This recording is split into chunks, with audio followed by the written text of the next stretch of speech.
Good morning and welcome to the Child and Adolescent Division Grand Rounds. It's my pleasure to introduce Dr. Tarrant to you this morning. She hails from Baltimore, Maryland.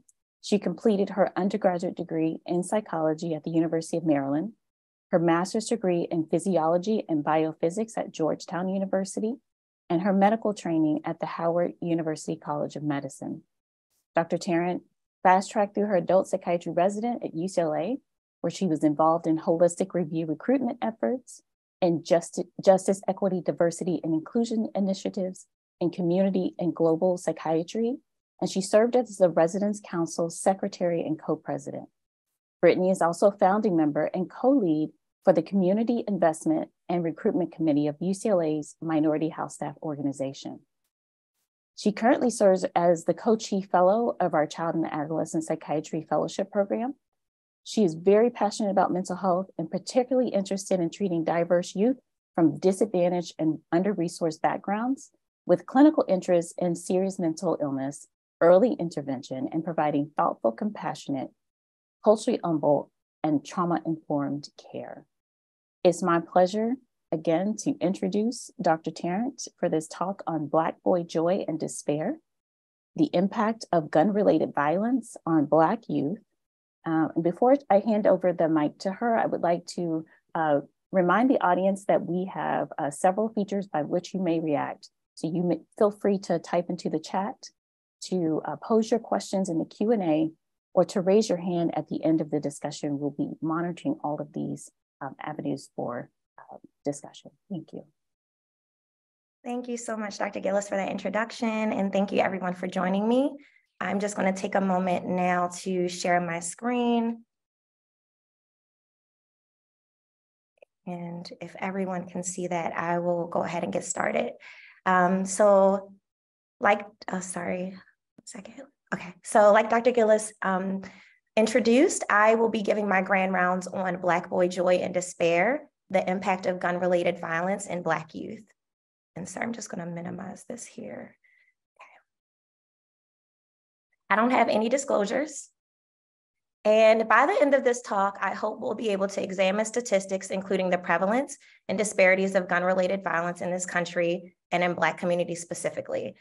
We should be able to discuss implications of this violence in mental health within Black communities and amongst Black youth, and we'll learn how to support, intervene, and improve these conditions as psychiatrists and mental health providers serving in these communities. So you may ask, why this talk? Why is it relevant?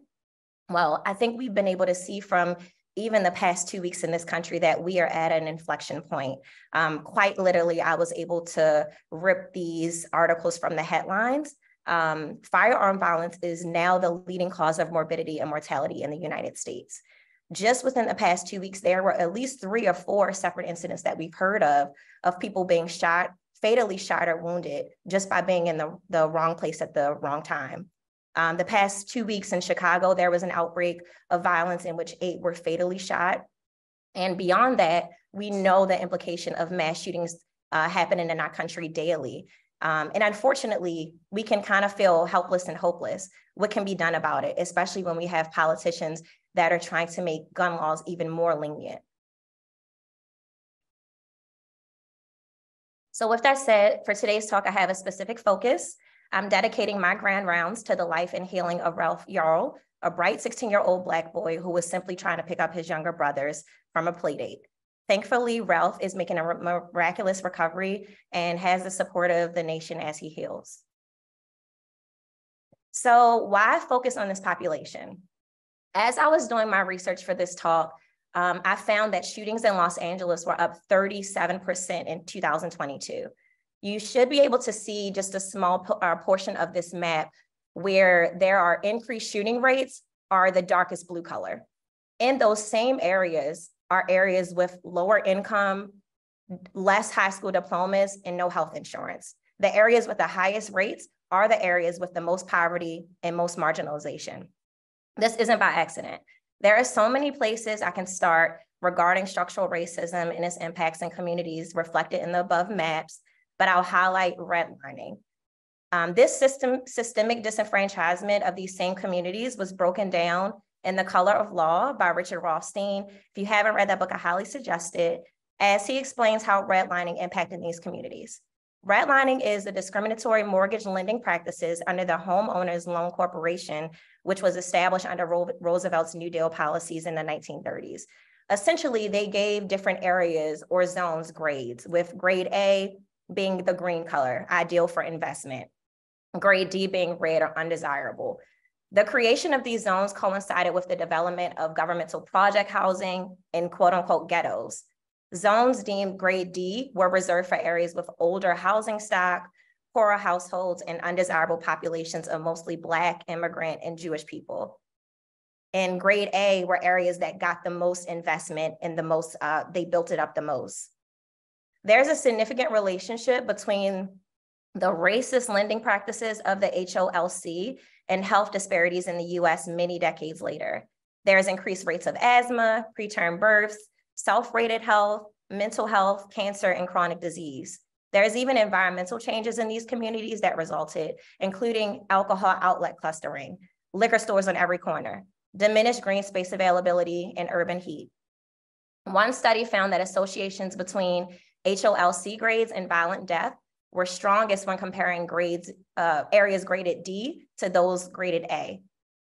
Grade D had 10 times increased incidence of firearm death than compared to grade A. And this is just one example of systemic and structural racism that impacted these communities. When we factor in Jim Crow laws, the intergenerational trauma of the enslavement of African Americans, disparities even in the GI Bill, and other unfair practices within voting, policy, and job equity, the disparities compound. So what happens in these communities that are systemically disenfranchised by things like redlining? I'm sure we're all familiar with ACEs or adverse childhood experiences, but just as a brief overview, here's an infographic that I helped to create as a Sampson Minority Fellow. This list is not exhaustive, especially when you consider the implications of racism and other types of discrimination, environmental impacts, and the effects of war. Positive associations between childhood adversity and prevalence of poor psychosocial outcomes and behavior outcomes occur later in life. These include PTSD, anxiety, depression, problematic drug and alcohol use, low life satisfaction, suicide attempts and ideation and perpetration of violence. Exposure to potentially traumatic events is greatest among youth from socially disadvantaged backgrounds, with Black youth reporting the highest rates.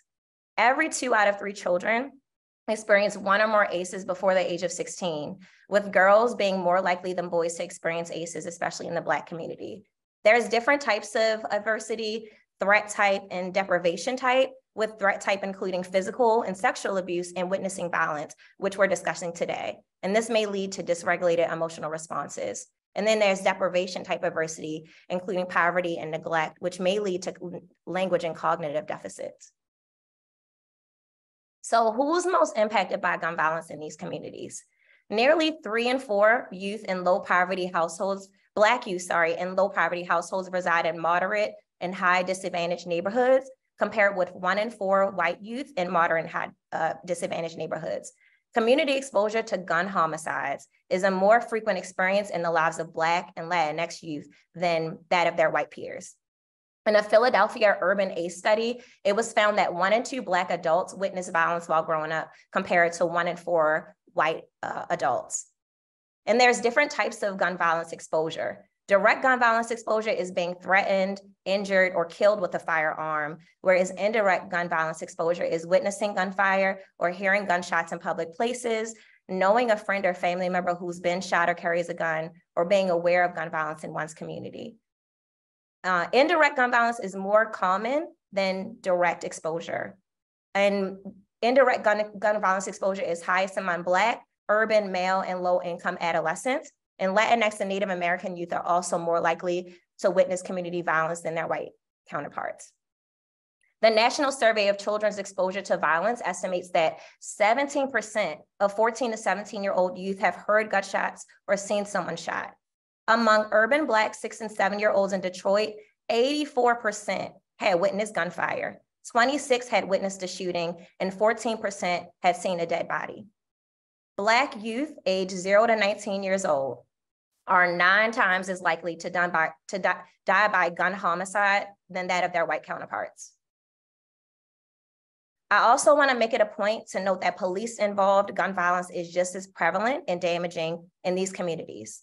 Here, I highlight the lives of Stephon Clark, Mike Brown, and Breonna Taylor, who are just 3 of many whose lives were unfortunately and tragically taken by being murdered by police. Indirect gun violence is vicarious trauma. And before we get too deep into the scholarly findings and clinical implications, I'd like us to hear about it straight from the source. Part of my interest throughout my training has been that of lived experience in our patients. I put out a call to former high school classmates. I attended Baltimore Polytechnic High School, a high school in Baltimore City, and asked for someone to share their experiences with me. And not surprisingly, I had several volunteers willing to talk to me about how gun violence impacted them growing up in Baltimore. Even my own father called me and wanted to be interviewed for this. But here you'll meet Preston Boyd, who gave his permission to be recorded and for this to be shown today. He's actually really excited to be able to share his story with you all. As he talks about his upbringing, losing a family member to gun violence, and his own involvement in gang activity. Now, I'm not a producer or an editor or anything like that. I spliced together clips from a longer 20-minute, 30-minute conversation that I had with Preston. So it may be a little bit jagged editing, but please bear with me. The video is about 10 minutes and I appreciate your attention. Okay, so thank you for joining me, Preston. Maybe we could just have you introduce yourself and tell me a little bit about your background, where you're from. Sure, I'm Preston Boyd, and I hail from Baltimore, Maryland. I'm 33, lucky to be alive. Grew up on the west side of Baltimore, over by Garrison Boulevard and Gwynns Falls, more so close to the Walbrook Junction area. If you know, like I know that area, it is what it is. It's a tough environment. It's kind of gotten better over the years, but with us being like 90s babies, and we kind of was transitioned through different like mayor administrations, it kind of got better over time, but it's still rough. I mean, they're staying true to the topic. When it comes down to like my exposure to guns and weapons, in my household, it wasn't really around because I was just raised with my mom.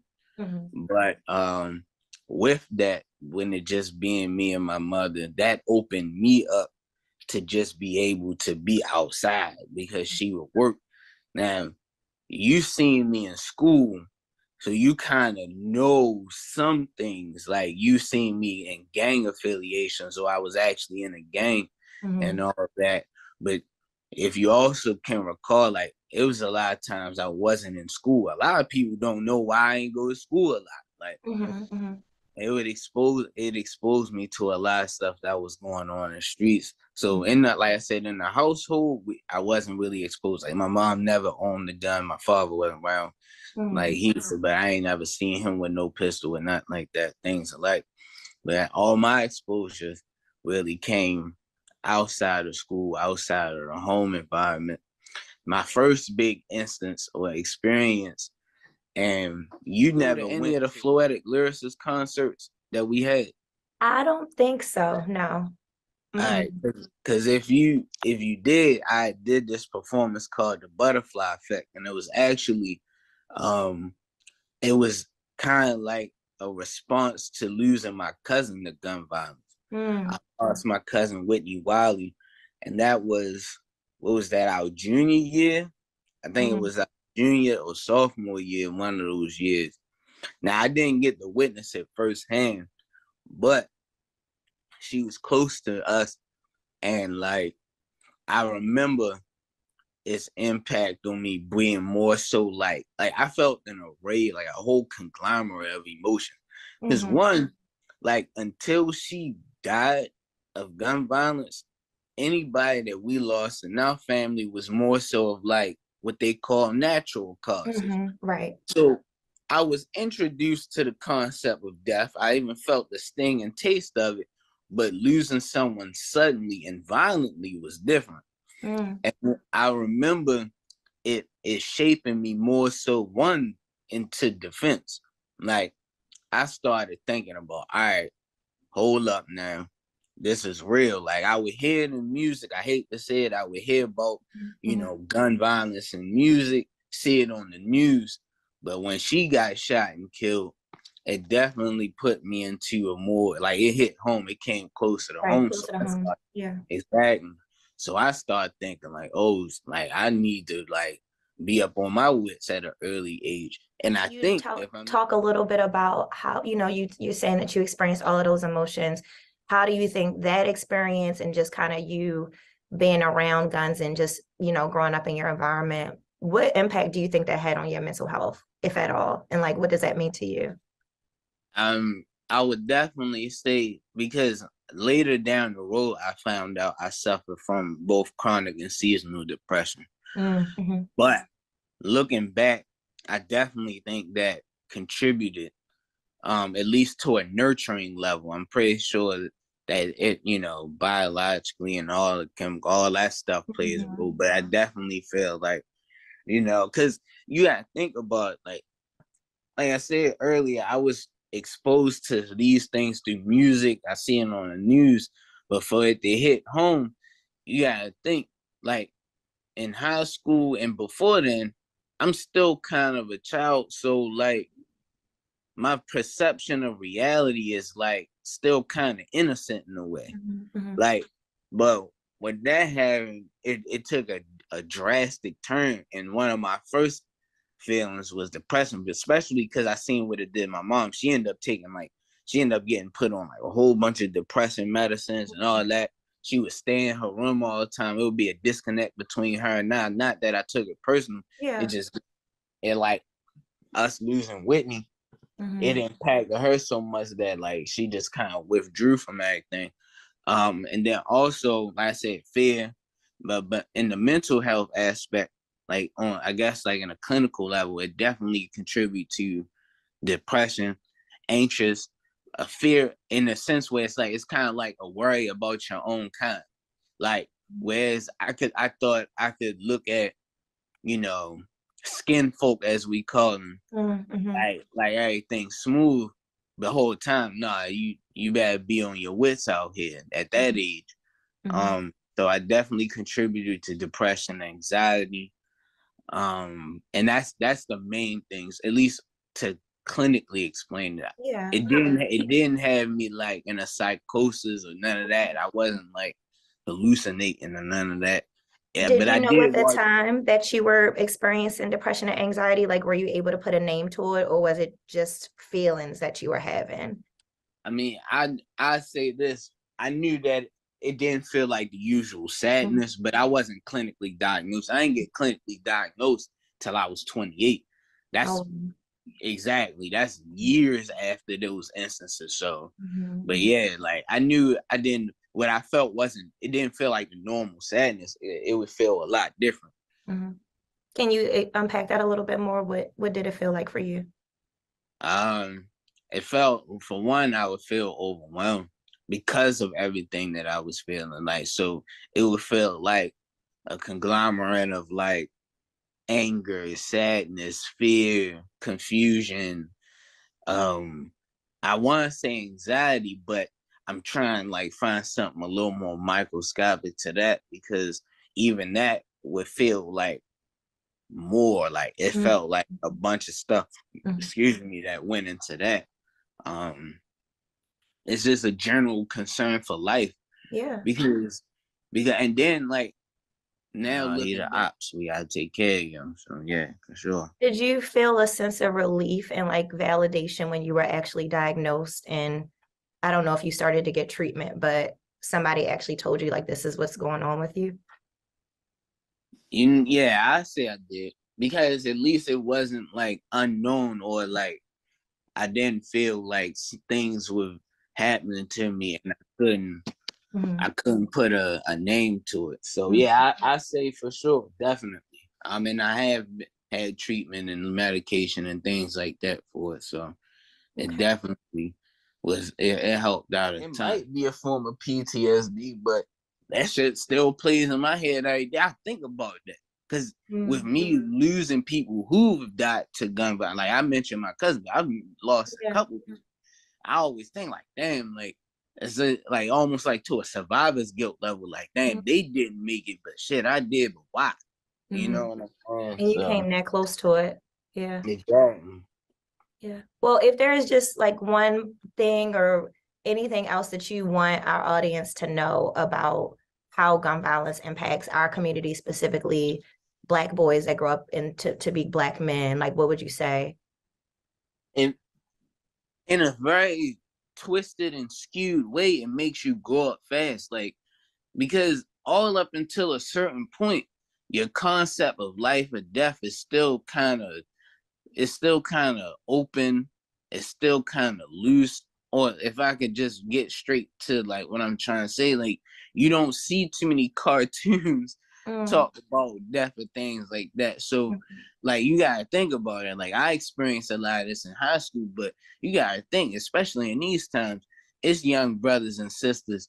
They losing people much earlier. They getting introduced to the block life at like 9 years old. And I wish I was exaggerating, but it's the truth. You know what I'm saying? So, but what I think it does is that it grows you up too fast. Like it jacks you into the reality of life and death way too early. Not saying that it don't have no positives to it, but it hardens the heart. It definitely like it puts you in survival mode. Whereas you could be focused, especially for the younger crowd, whereas they could be focused on their academics. They worried about life and death situation. Right. Because like myself, even though it was it was slightly diplomatic atmosphere, there's gangs in school. You know what I'm saying? And so you never know what could go down outside of school.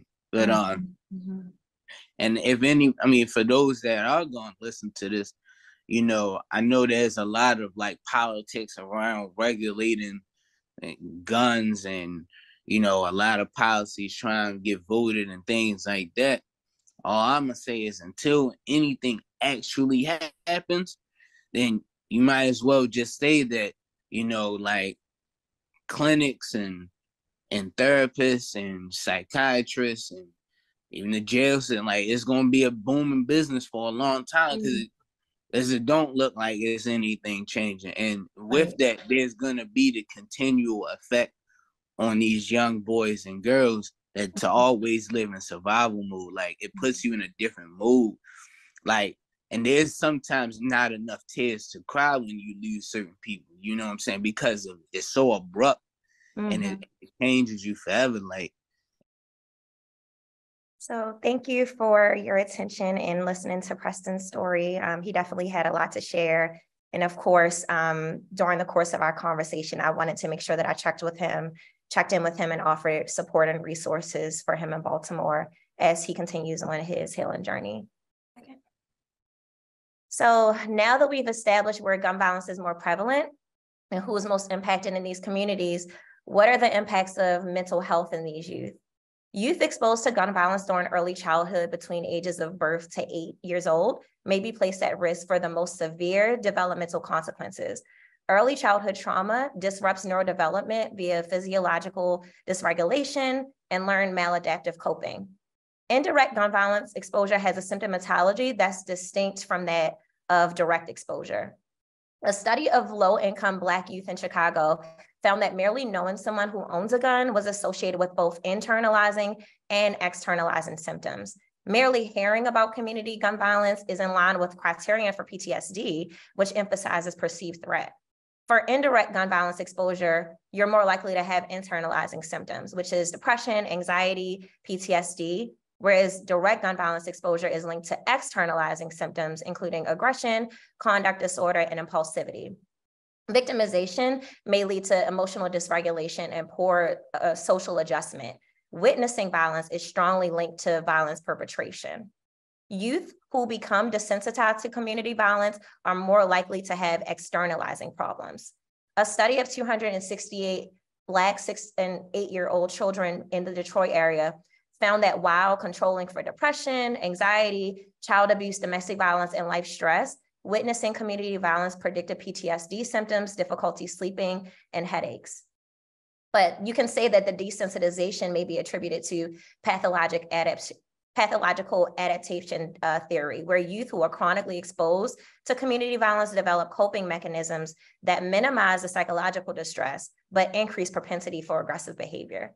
There is an argument that can be made that exposure to gun violence should be a part of the ACEs. So one study quantified these impacts. This study looked at the impacts of mental health symptoms in the days and weeks following an episode of neighborhood gun violence. Specifically, they examined the association between neighborhood gun violence and acute mental health symptoms measured by ED utilization in the 2 months after exposure to one or more shootings. They conducted a location-based cross-sectional study examining the locations of all police-reported shootings taking place within 12 zip codes in Philadelphia from January 2014 to 2018. They looked at children exposed to one or more shootings occurring within a quarter mile of their home address in the 60 days prior to the ED visit, compared to a group of children in the same radius who visited the ED 60 days before the shooting. The majority of these children were identified as Black, 84%, with 78% of them being insured by Medicaid. Of these, 97.4% had one or more ED visits in the 60 days following the shooting. After adjusting for covariates, including age, sex, race, ethnicity, zip code, receipt of public insurance, children residing within 1/8 of a mile of an episode of gun violence had greater odds of having a mental health-related ED visit. It was most marked within the 14 days following a shooting, and then this decreased in a time-dependent manner. Even greater association was found in children exposed to 2 or more shootings, which may suggest that mental health symptoms are exacerbated by repeated violence exposure. Investigators hypothesized that children with previous mental health diagnoses could have exacerbations of chronic conditions following exposure to gun violence, and these incidents could contribute to a perceived or real lack of safety and increased level of anxiety of their caregivers, lowering the caregiver's threshold to bring their children to the ER for mental health concerns that they may have otherwise been able to manage at home or with outpatient care. And it's important to note that any impact on mental health may increase risk for acute and chronic suicidality. One study showed an increase in self-reported suicide attempts for Black youth between 2009 and 2019, with Black youth aged 15 to 17 with the largest significant increase, followed by youth ages 5 to 11. One study examined suicide trends in Black youth from 2003 to 2017. Both Black boys and girls experienced a significant upward trend in suicide rates, with the annual percent increase among Black girls more than that of Black boys. What are the risks for suicide among Black youth?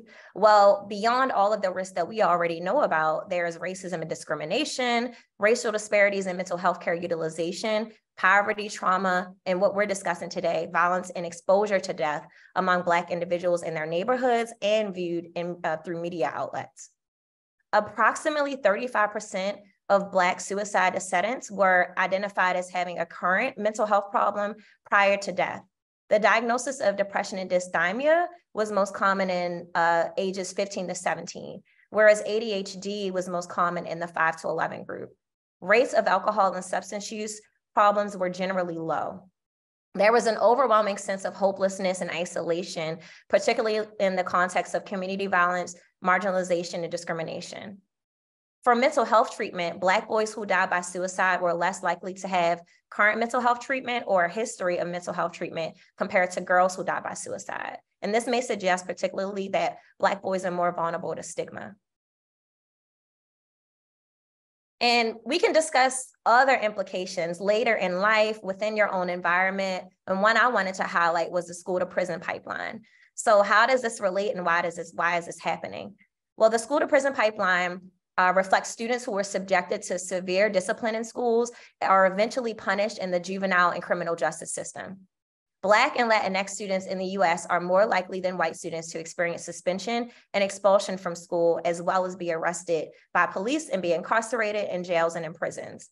We learned a few slides back that youth exposed to chronic violence adapt to it rather than become overwhelmed by it. There's a psychological desensitization from repeat exposure, which protects them from the emotional distress and the consequent negative effects. One study using the My Exposure to Violence interview in 268 Black students attending 6 inner city Chicago public schools in high crime neighborhoods assessed exposure to violence longitudinally over 3 years from 6th grade to 8th grade. They found that children experiencing more violence experience actually less social maladjustment, presuming that they may not be rejected by their peers, but rather that their negative experiences may actually help them connect with others through social cohesion. So where does this desensitization lead? Well, it may lead to externalizing behaviors. And as we know, school staff may be inadvertently relying on implicit bias that characterize Black youth as particularly disruptive, aggressive, crime-prone, and destined for the school-to-prison pipeline. Misbehavior of Black students might be considered by teachers and administrators to be especially deserving of punitive disciplinary responses. This has long-standing implications. Exclusionary student punishment results in negative consequences, including poor school performance, negative attitudes towards school, truancy, grade retention and dropping out, as well as lower graduation rates and reduced likelihood of receiving a college education. So now that we know what's happening, what do we do about it? Ethnic minority children continue to receive poor quality care for their mental health problems compared to their white counterparts. Black youth and mental health services are less likely to be diagnosed with ADHD or a mood disorder compared with white youth. They're more likely to be diagnosed with disruptive behavior disorder or conduct-related problems. Black youth are more frequently diagnosed with these conduct disorders and psychotic disorders, and less often with mood, anxiety, adjustment, and substance use disorders. There's also a delay in diagnosis of autism spectrum disorder. This isn't because there is a difference in symptoms or a difference in prevalence or presence of symptoms between these minority youth and their counterparts. There's actually few racial and ethnic differences and patterns of disorders, but yet the disparities persist. So why is that? Well, first we have to know what we're looking for. Diagnostic tools may not thoroughly accommodate for cultural factors that may influence diagnosis. So one study found that the endorsement of feeling sad and blue is a more powerful predictor of depression for Black individuals rather than us just going down the PHQ-9 or checking off boxes for the DSM-5. Assessment tools such as the Child Behavior Checklist does not fully represent Black parents' perceptions of clinically relevant problem behaviors in their children. So problems not covered tended to be the behavior problems that actually do impact the social environment. They're just not being asked about. And then there's clinician bias, secondary to the clinician's own cultural frame of reference, over-interpreting these youth behaviors as problematic. One study examining the treatment modalities used in community mental health settings to treat youth exposed to violence found that Black children are more likely to receive non-evidence-based treatments. So what can be done about the disproportionate exposure to gun violence and subsequent impacts on mental health in these youth? Well, in doing my research, I was able to find several community-led public safety strategies, one being the street outreach programs, which provide both immediate crisis response services and long-term stabilization support to individuals and communities affected by gun violence. These, quote, violence interrupters help to prevent shootings by identifying and immediately mediating conflicts in a community and work with individuals most at risk. A 2017 evaluation of the Cure Violence program in 2 New York City neighborhoods found that the South Bronx site was associated with a 37% decline in gun injuries and 63% decline in shooting victimizations. There's also community-driven crime prevention through environmental design, which is a long-term gun violence reduction strategy that's centered on multidisciplinary approach of crime prevention that uses urban and architectural design and the management of built and natural environments. By investing in a community's physical environment, go figure, and creating spaces in which community members feel safe, cities can discourage and reduce gun violence. Simply cleaning vacant lots in neighborhoods below the poverty line yielded the most dramatic reductions in crime and gun assaults by 13.3% and 29.1% respectively. Then there's also hospital-based violence intervention programs, which may be most relevant to us here, which presents a unique window of opportunity to engage victims of violence and prevent retaliation and immediate aftermath of traumatic injury. Typically, these are located in trauma centers and emergency departments. San Francisco's HVIP, the Wraparound Project, demonstrated a 6-year violent re-injury rate of 4.9% compared to 8.4% prior to the program's implementation. I actually first learned about this as a medical student at Howard University as our hospital was one of the hospitals within the network in DC. The District of Columbia's hospital-based violence intervention program provides services to individuals, their families who have experienced life-threatening intentional injury. They partner with victims and their families while they're in the hospital recovering to create a support system that leads to long-term change. They connect them to government and community-based services to reduce re-victimization and prevent future violence. Something simple as a safe passage program, which provides safe routes to and from school to reduce student exposure to gun violence, can be effective. And then we need to be using evidence-based treatment. Advanced Peace is a program that offers individuals at high risk for gun violence with community-based CBT, mentorship, case management, substance abuse treatment, internships, travel, and stipends. Evidence-based treatments have been shown to effectively reduce symptoms, increase resilience, and reduce incidents of violence in young children who are exposed. These can include child-centered play therapy, brief strategic family therapy, child-parent psychotherapy, parent-child interaction therapy, and trauma-focused CBT. We need to be delivering trauma-informed care. How many of us ask our patients about gun violence exposure? Youth living in neighborhoods with high rate of gun violence should be routinely screened for exposure in school and in healthcare settings and referred to social and psychological services accordingly. This should be a priority at the hospital level. It is a public health concern.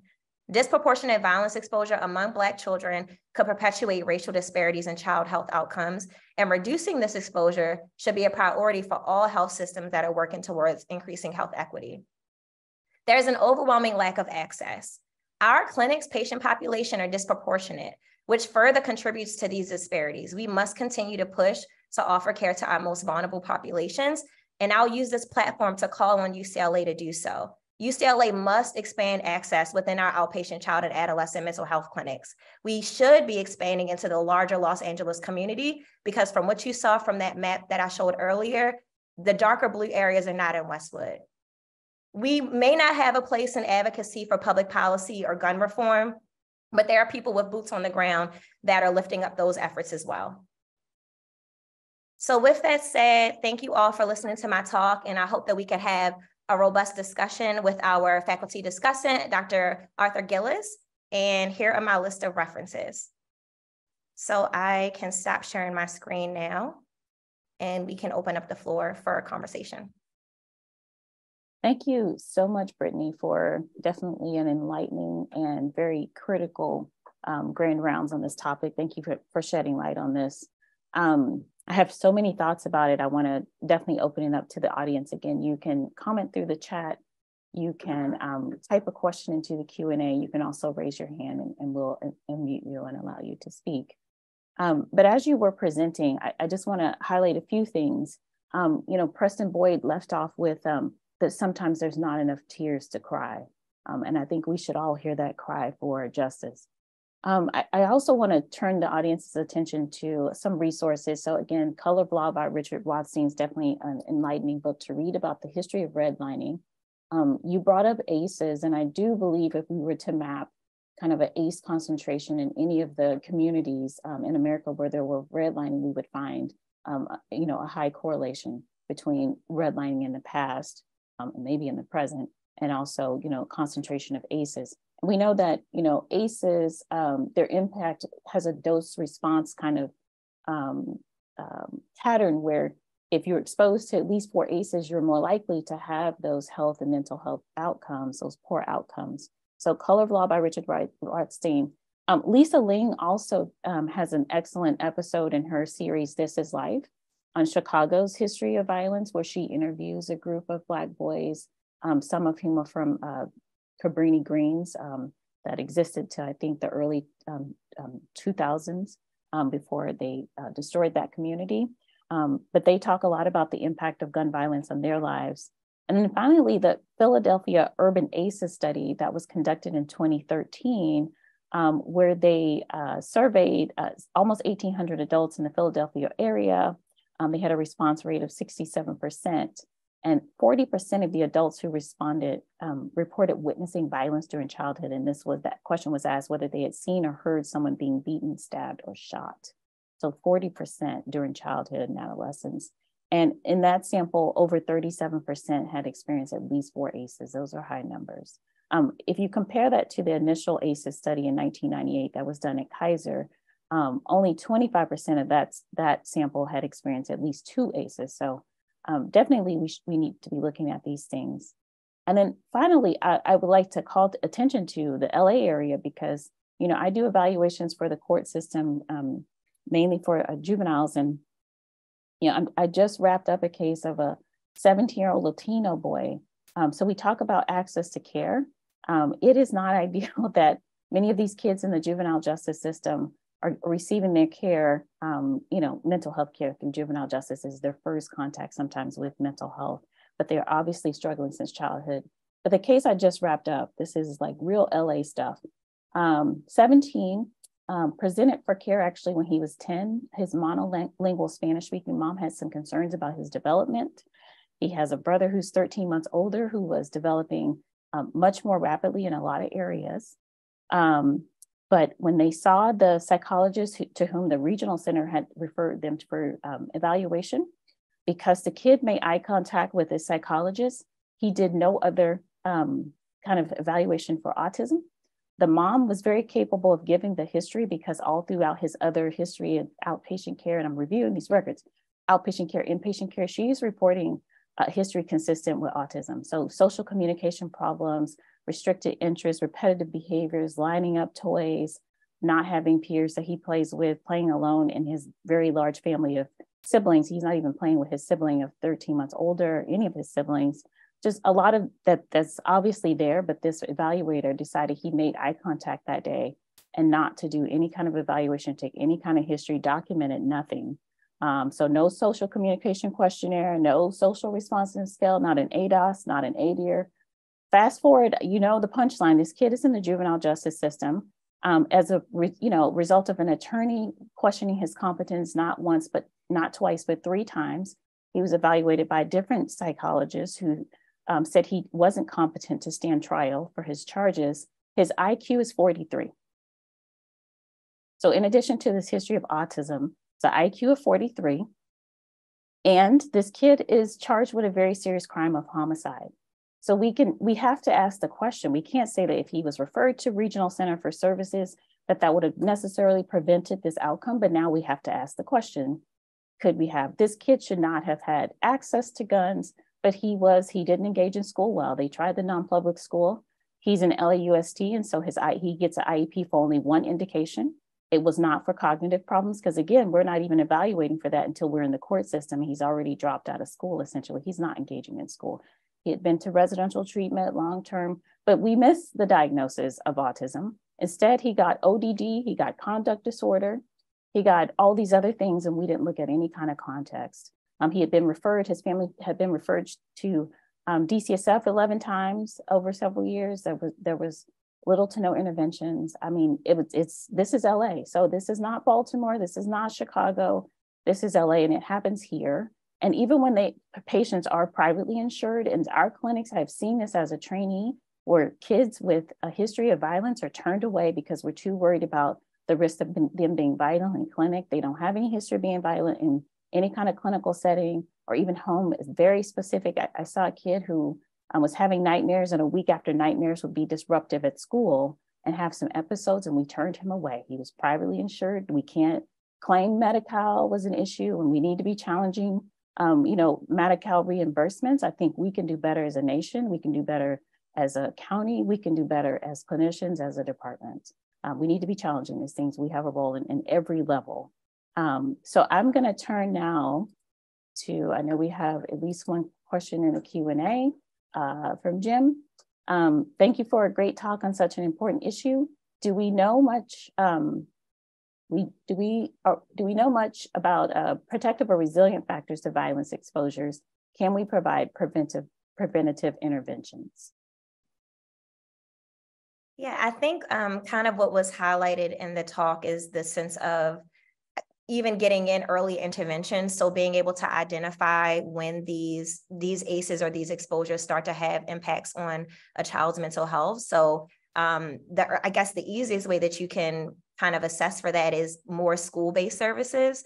And I know that's really difficult. We just had a visit yesterday as part of our school rotation where we got to go to a non-public school. I hadn't even known about this school until I'm 2 months away from graduating, and I hadn't even known about this resource. So I think, providing more access on the ground level within communities before these children come into contact with the mental health services through juvenile systems.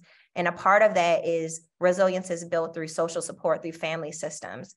If a child's parent is having to work all hours of the day and they're kind of left up to their own devices, having to be in their neighborhood, it's a crime-ridden neighborhood, they are in their environment. And as we saw, it's a social cohesion to be within this violence, exposed to this violence. You may get forced into it through gang activity. So I think it starts in the community level. And a part of that outside of us is just kind of community-driven efforts. The Boys and Girls Club has the Big Sib, Little Sib program, after school activities. I can just speak for Baltimore, funding after school programs being shut down. Where do these kids have to go? You even saw that the research showed that even providing green spaces, outdoor gardens and things like that can reduce violence exposure.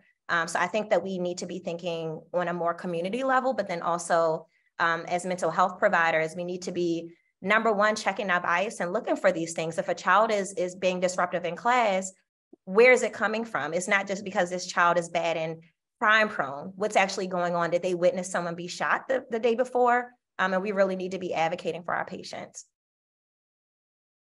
Yeah, excellent answer, Brittany. I think too, we are not even screening for ACEs. And so we definitely need to screen for ACEs and also protective factors as well.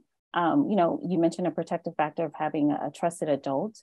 A lot of kids who are exposed to ACEs don't have access to a protected adult.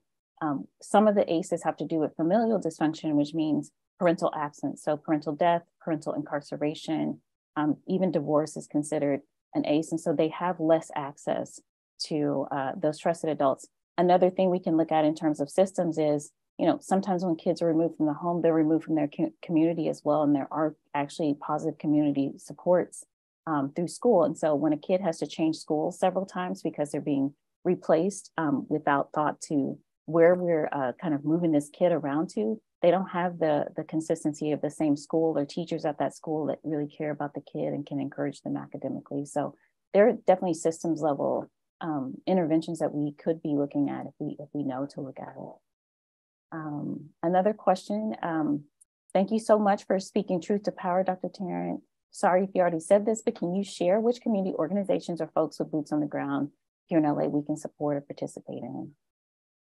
I would have to do more research on that, Nicole, but one that I do know about is Homeboy Industries. We got to visit that site as a part of our forensic rotation this year, and I found it to be a really rewarding experience. And this is for folks that have been involved in the carceral system, being able to have kind of wraparound services, counseling, job programming, social support. And I believe that it's embedded within the community, but I have to find out what they're actually doing as far as like programming with violence exposure. But that's just one that I can think of off the top of my head. And I'll have to do some deep digging on the resources that are here in Los Angeles. I don't know if you know of any, Dr. Gillis. Not too much. My work is more on the evaluation side of things, but yeah, we could definitely look into how people can be more involved in supporting these organizations. And a comment in the chat. So with gun violence feeling so big and prevalent and nationwide, what can we do here at UCLA to do our part? Dr. Gillis mentioned us turning away patients in clinics who are deemed too challenging. How can we do better as a system and not just as physicians alone?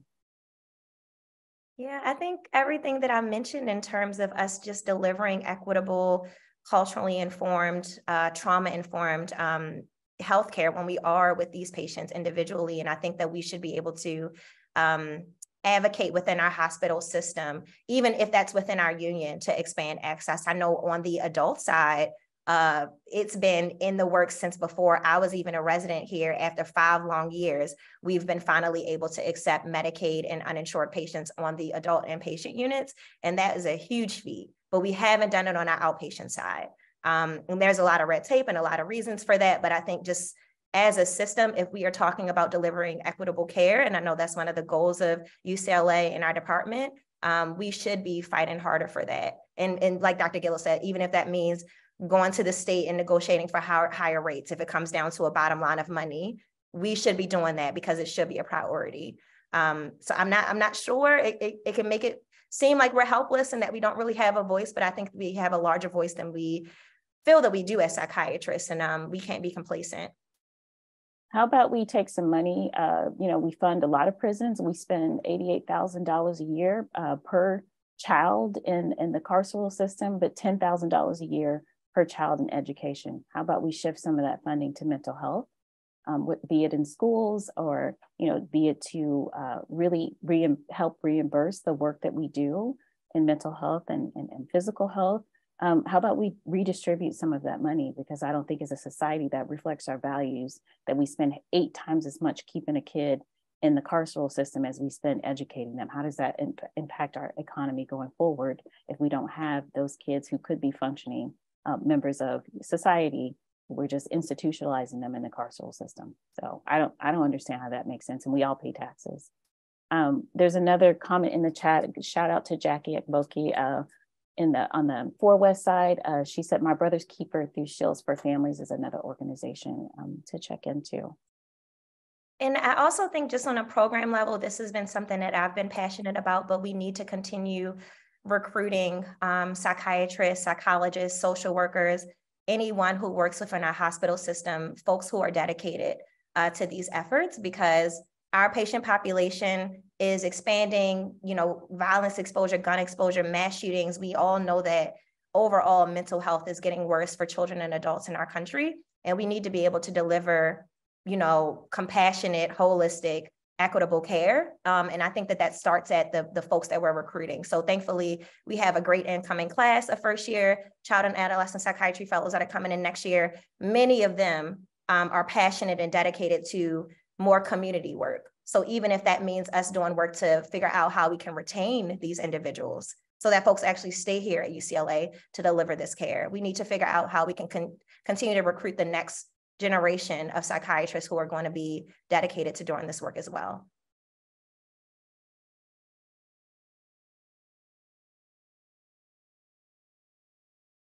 So Brittany, I have a question for you.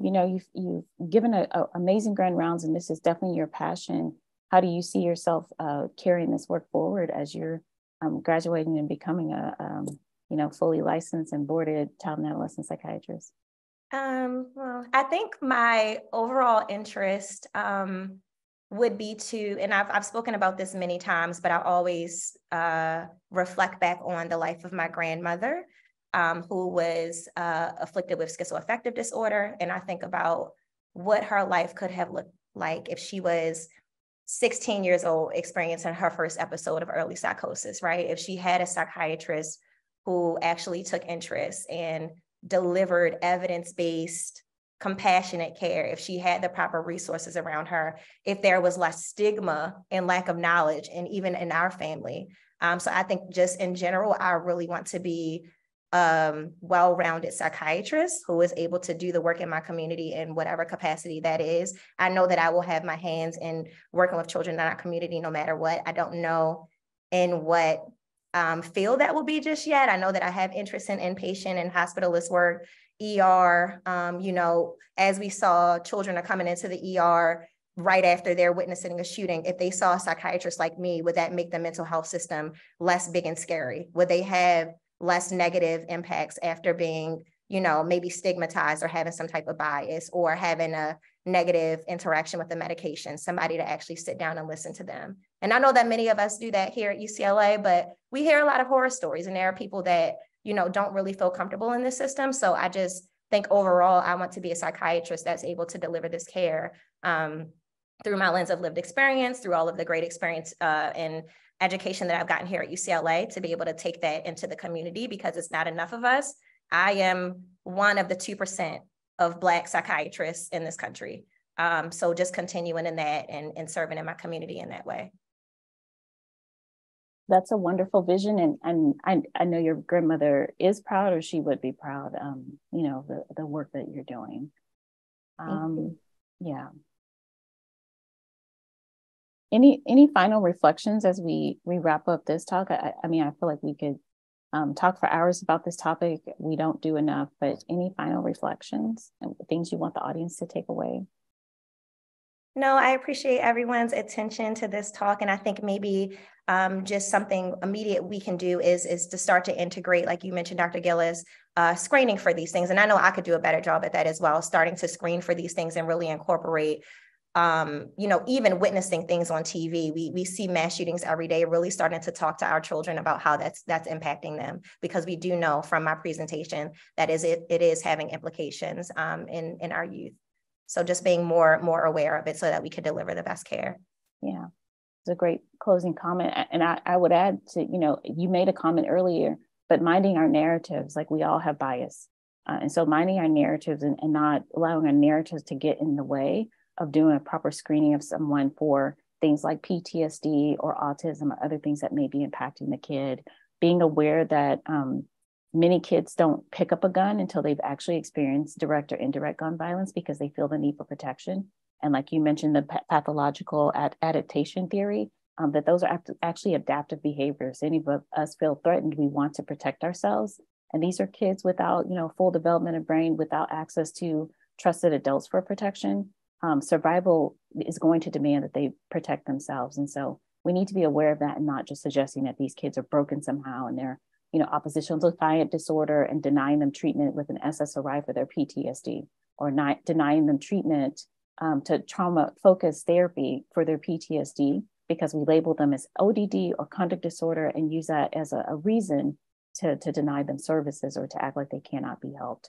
I was taught in my adult residency program that certain things couldn't be helped, like antisocial personality disorder, but if we haven't properly screened for things that can be helped, then we're adding to the problem, not helping the problem. So thank you again for raising this topic and keeping it on the forefront.